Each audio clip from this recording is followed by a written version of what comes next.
Bom, pessoal, hoje nós vamos falar, né? Vai ser o primeiro vídeo de uma série de vídeos que eu vou fazer sobre livros comentados, aí principalmente visando auxiliar aí tanto os meus alunos quanto quem me procura, os pesquisadores de políticas culturais ou quem tem interesse em começar a pesquisar, né? Gestão cultural, políticas culturais, até por ser professora de gestão cultural. E então eu tenho muita gente que entra em contato comigo pedindo dicas, né? E hoje, então a gente começa essa série de livros e eu resolvi começar com esse livro aqui, né? Gestão Cultural e Diversidade do Pensar ao Agir, tá?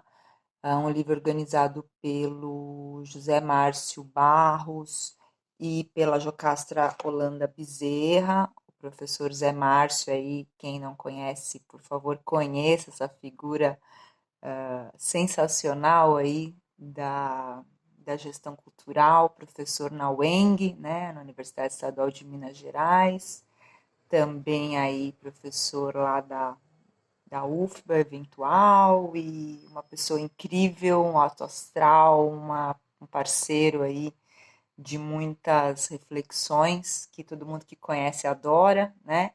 E que é essa pessoa que aí toca, né? Com muito carinho o Observatório da Diversidade Cultural e que tornou esse livro uma realidade. Eu tenho a honra e o prazer de ser um dos artigos, né? Um dos capítulos desse livro é um capítulo meu sobre produção cultural. E é muito legal porque nesse livro ele reúne, né? Até para que vocês entendam, esse livro ele nasce de um curso que foi dado no Sesc Sorocaba, com um nome meio parecido com esse, né? De gestão cultural e diversidade do pensar ao agir, né? Aonde ele convocou alguns pensadores, professores, pesquisadores, né, das políticas culturais e para dar esse curso, um curso, acho que, se não me engano, de 3, 4 meses, né, no Sesc Sorocaba, eu fui uma das professoras, foram 3 dias de aula lá, e foi muito legal poder participar disso. E foi tão legal esse curso que, no final das contas, aí todos os professores participantes escreveram, né, um artigo sobre, né, os conteúdos que foram ministrados nesse curso. E disso, então, nasceu esse livro, essa publicação maravilhosa, então, do Observatório da Diversidade Cultural, tá? É uma parceria aí, no caso, né, ele saiu pela editora da UENG, da Universidade Estadual de Minas Gerais, e que vocês encontram o link para baixar esse livro inteirinho, maravilhoso, gratuitamente aí na descrição do vídeo, tá? Mas aí então o que eu vou só contar para vocês, né, sobre um pouquinho sobre cada capítulo, mas o ideal é que vocês baixem, leiam e provavelmente vocês vão encontrar muita coisa, tem muitas informações mesmo, tá? Bom, então a parte um, né, que trata das implicações, né, do tema, a gente começa aqui com o primeiro artigo do José Oliveira Júnior, também lá de Minas Gerais, super parceiro do Zé Márcio, que o nome, né, do artigo é Sistemas Municipais de Financiamento da Cultura, com ênfase na diversidade cultural. O Zé de Oliveira, é bom, né, falar para quem não o conhece, ele trabalha já há algum tempo fazendo uma consultoria dentro da própria prefeitura, né, de BH, tanto em relação ao sistema quanto ao Plano Municipal de Cultura, também faz consultoria com a Unesco, é um pesquisador muito competente, e aqui ele trabalha não só em BH, mas ele trabalha bastante os sistemas municipais, como um todo e essa questão do financiamento, dos orçamentos. Então, é bem interessante para quem pesquisa, né, sistemas e sistemas pensando em financiamento. Então, é bem interessante esse trecho. Ele traz tem algumas tabelas, alguns gráficos, né? E aí ele fala aqui dos montantes federal, estadual, municipal, quanto que está dividido, a questão da descentralização dos recursos, dos desafios das territorialidades, da questão da equidade no uso dos recursos, a questão dos editais, novas compreensões sobre as relações em cultura, mercado e profissionalização, a questão da diversidade dentro do setor, né? Os tipos de espaço de negociação, então ele fala, né, por exemplo, os mercados simbólicos, funcionais, solidários, mercados de alto impacto, enfim, é um artigo bem interessante, né, bem diferente. O segundo capítulo aqui do livro chama-se Lei Rouanet Salvaguarda para a Produção Cultural em Tempos de Crise, do Tiago Alvim, que é mestre em administração pela Universidade Federal de Minas Gerais, né, e graduado em administração pública. Ele traz um artigo com muitos dados também, né, sobre o financiamento à cultura.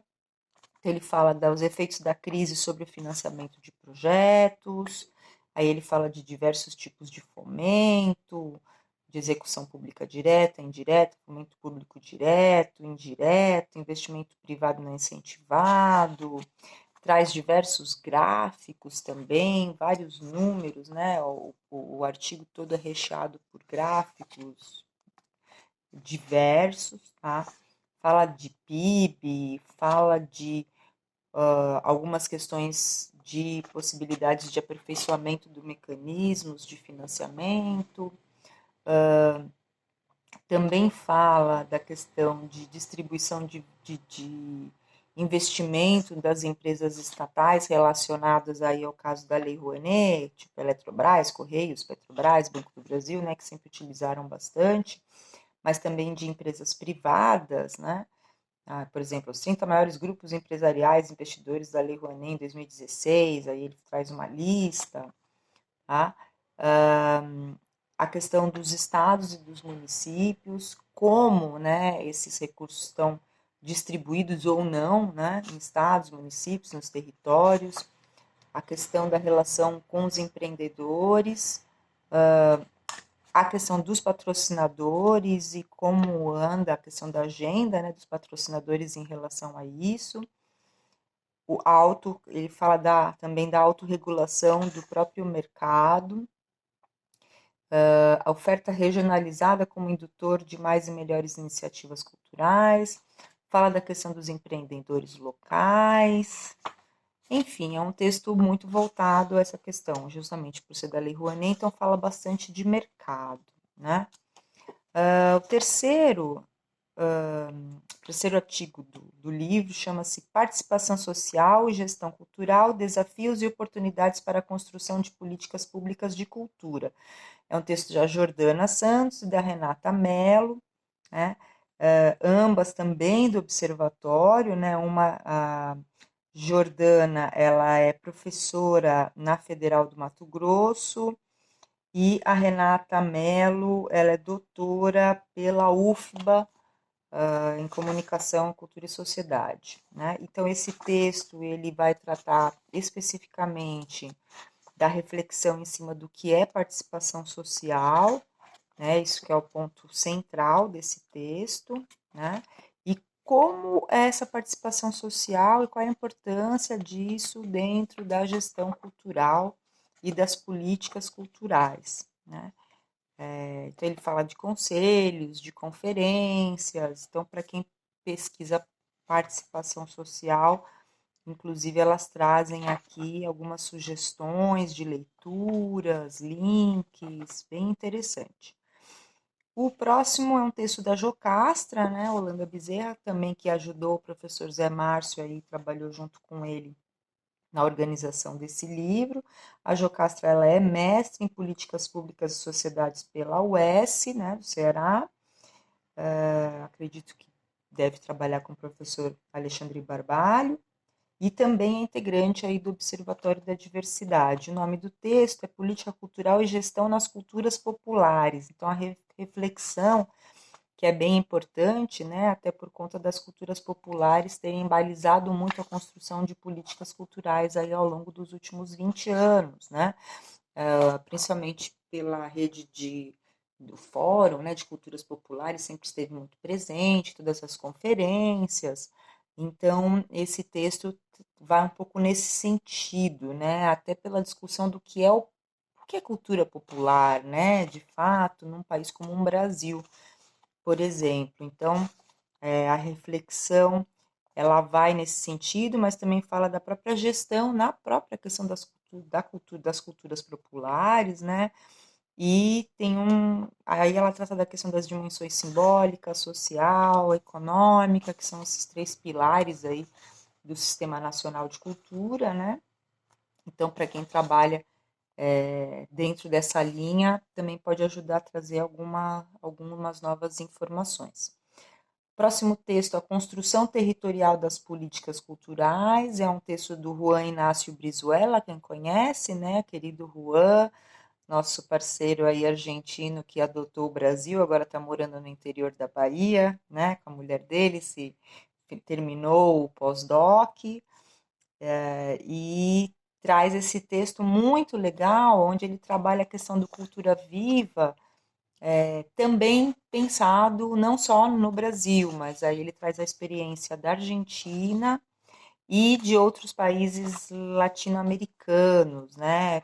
A gente sabe bem pouco sobre como o programa Cultura Viva, e no caso que ele se chama, né, Cultura Viva Comunitária, e existe em diversos países da América Latina também, né? O Brasil é pioneiro, mas ele depois isso acabou viralizando por aí. Então, esse texto do Juan fala disso. Tá? Bom, aí tem o texto do professor Zé Márcio com a Mariana Angelis. O texto chama Diversidade Cultural e Processos de Mediação. Diversidade cultural é o tema, né, principal do Zé Márcio. Então, ele traz toda a questão aqui, começa falando da Unesco, dos conceitos, a questão das mediações com as instituições, das políticas culturais, como a diversidade cultural é vista dentro das políticas, até por ser, né, muito fácil falar diversidade, né, mas o que é de fato diversidade, como isso é tratado dentro das políticas culturais. Eu, na minha tese de doutorado, eu procurei fazer um pouco essa reflexão, porque é muito fácil dizer que há diversidade e na prática, de fato, não há, né? Então, como é, né, de fato, essa diversidade aplicada e essa democracia cultural acontece de verdade, né? Bom, a parte 2 do livro, sobre as aplicações, então a primeira parte sobre as implicações e a parte 2 as aplicações, seria a prática, né, o agir, né? Abre com um texto muito legal da Kátia Costa e da minha amiga Luana Vilutis, que se chama Mapear para Planejar e Planejar para Transformar, a importância do diagnóstico nos planos de cultura.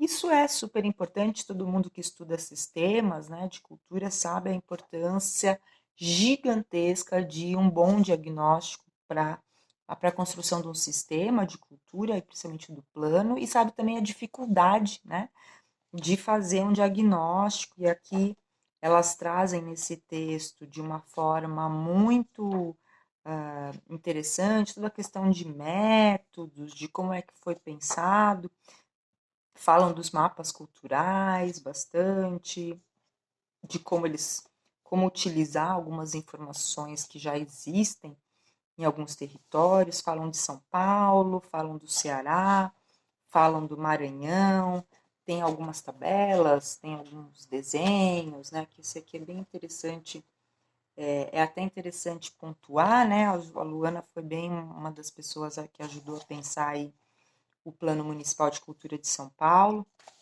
e aquela estrutura dele, né, junto com a Luciana Lima, com a Mel Corá, enfim, Américo Corda, foram pessoas chave, né, que eu tenho a sorte de estarem próximas a mim, pessoas maravilhosas. Tem um texto bem legal. O próximo aqui, gestão de equipamentos culturais, panorama acerca de seus procedimentos básicos. É um texto da Juliana Kauark, do Plínio Rates. A Juliana, inclusive, acho que justamente nesse momento, ela agora está professora lá na Universidade Federal do Recôncavo, da Bahia, mas ela estava num processo aqui de pesquisa de equipamentos culturais, inclusive ajudou a, na publicação de equipamentos culturais que saiu pelo CULT, né, lá da UFBA, inclusive a última vez que eu a encontrei foi falando sobre isso, e aí esse texto fala de gestão de equipamentos, isso é super importante, né, é, porque é uma das partes que às vezes ficam meio esquecidas, né, a gente fala muito de projetos e não fala de equipamentos culturais, né, então esse texto ele fala disso,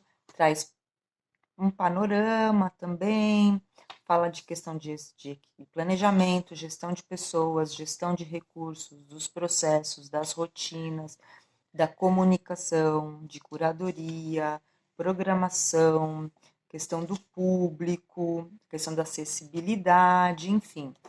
É um texto bem completo, né? E aí, para quem quiser se aprofundar, então, recomendo também dar uma olhada nesse livro que saiu pelo CULT, no final do ano passado, especificamente sobre equipamentos, tá?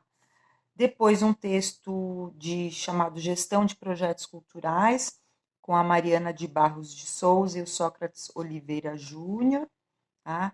Eles estão falando mais especificamente de projetos, de como fazer a gestão de projetos, a elaboração de um projeto, né? Aquela parte inicial de um projeto,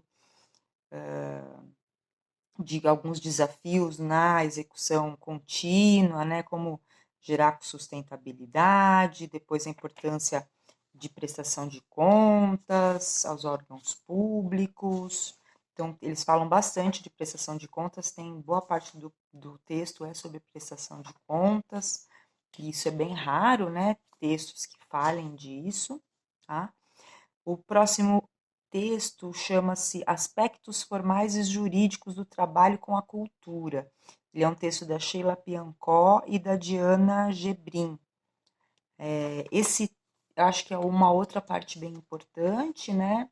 Então, por exemplo, começa aqui falando sobre formalização de pessoas físicas ou jurídicas, fala sobre as MEIs, fala sobre pessoa jurídica com fins lucrativos, os seus conceitos, os tipos, porte, os formatos jurídicos, aí elas explicam a diferença entre ME, EPP, AIRELI, empresário individual, LTDA, sociedade empresarial, sociedade simples, sociedade anônima, as previsões legais de associações sem fins lucrativos, quais são as características, os tratamentos tributários diferenciados, como é que funciona a remuneração de dirigentes, estrutura organizacional de associações, qualificações das organizações de terceiro setor. Então, é um texto maravilhoso, riquíssimo, tá? Ó, fala sobre as OS, contratos de gestão, tem aqui estudo bem detalhadinho sobre OS também.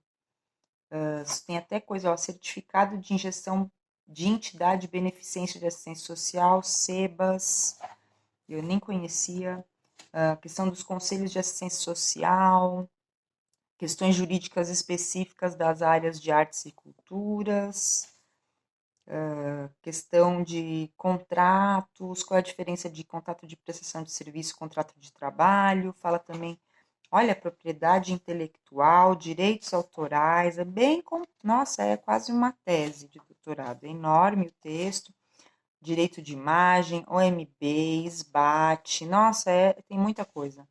Questões de violação de direito de imagem, responsabilidade civil, alvarás e licenças, licenciamento junto a corpo de bombeiros, questão da PM nos eventos, enfim, é um texto super completo para a gente, né, que trabalha com produção, maravilhoso.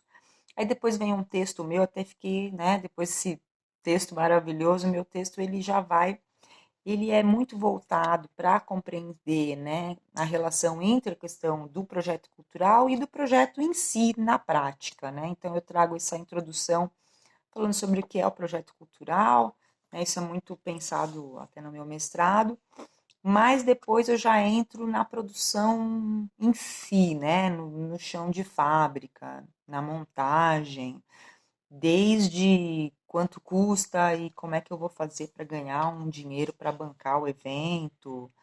E eu falo de tudo, eu falo de som, eu falo de luz, eu falo de backstage, falo de como, né, e como a questão as questões de mediação também, né, de como que nós, produtores culturais, temos que mediar de forma ética essa relação, né, que existe entre o artista, o público, né, as pessoas da equipe, por isso mesmo, inclusive, que o nome do texto é A Produção Cultural Responsável, uma reflexão histórica e prática. E para terminar, o último texto, né, é Gestão de Comunicação e Produção Cultural, reflexões sobre a prática, do Carlos Vinícius Pereira Lacerda, que ele está falando mais aqui de comunicação, né, ligada a financiamento cultural, então ele fala de design, assessoria de imprensa, a parte de audiovisual, planejamento estratégico, gestão de comunicação, contatos de equipe, toda a parte de comunicação dentro e fora do projeto. Bom, enfim, esses então são os textos, né, desse livro maravilhoso que eu recomendo que vocês baixem, leiam, passem para frente a informação. Então, compartilhem esse vídeo. Não esqueçam de se inscrever no canal, né, e aguardar os próximos livros. Se quiserem sugerir algum livro aí também, eu tenho vários aqui. Quem sabe eu tenho, posso, né, já li, posso comentar aí para vocês. Tá bom? Fico por aqui então. Espero que vocês gostem. Depois mandem um feedback se vocês leram e gostaram. Tá bom? Tamo junto, força na luta. Até a próxima.